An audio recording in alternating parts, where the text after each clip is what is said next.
Welcome back to The Gas Show. I'm Adam Quirk, co-founder of Lantern Medical, and today we're going to talk about pressure and temperature. So some of the physics behind medical gas can be a little confusing, so it's helpful for me to have visual aids. So first of all, everything in the universe, including gas, is made of atoms. And you can imagine atoms as just little tiny balls bouncing around inside a box. They're always moving, they're always hitting each other, bouncing off each other, they're hitting the walls of the box. The speed that they're moving is temperature. It's like their energy. And how hard and how often they're hitting the walls of the box and each other is pressure. And temperature and pressure are directly related. So if you lower the temperature, the speed at which the balls are moving, they're not going to hit the wall as hard. And if you increase the temperature, they're going to hit the wall and each other a lot harder and more frequently because they have more energy and they're going faster.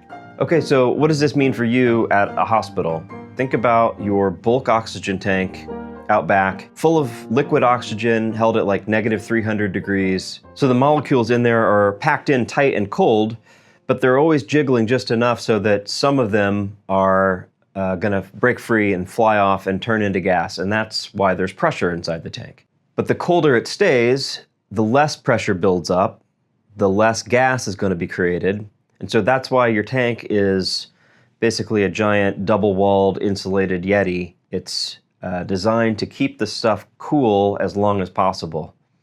There's no refrigeration, it's just reliant on the vacuum in between the two walls of the tank to keep the liquid inside as cold as possible for as long as possible. So in the liquid, the atoms are held together by attractive forces. It's almost like magnetism, it's not magnetism.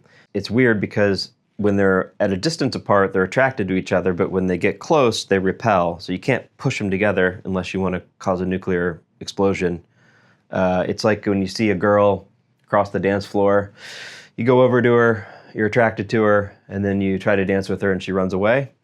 Same thing. So anyway, like I was saying, atoms are always jiggling, and when an atom at the surface gets smacked just right by its neighbors, it can pick up enough speed to break that attraction and fly off into the gas above. For another simple example of this, you can picture a pot of boiling water. You're adding heat to the bottom. That's where you start to see the bubbles appear, liquid turning into gas and causing steam.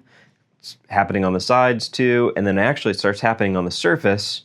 That's where you see these little random collisions. So you're getting steam coming up from the bottom and from the surface. That's the temperature causing the liquid to turn into gas, which is same deal as the oxygen tank, just faster and hotter and smaller. Geyser, like Old Faithful, takes it a step further. It's basically a 70-foot hole in the ground with a boiler at the bottom. That water at the bottom gets superheated because the water on top of it is holding it down like a lid. So it's water that should be boiling but isn't. And eventually, some of that pressure gets released because some of it boils, and then all of it can come up, like one big explosion. So the pressure drops, and suddenly the whole column flashes to steam and shoots out like a cannon. And that's our friends, pressure and temperature working together.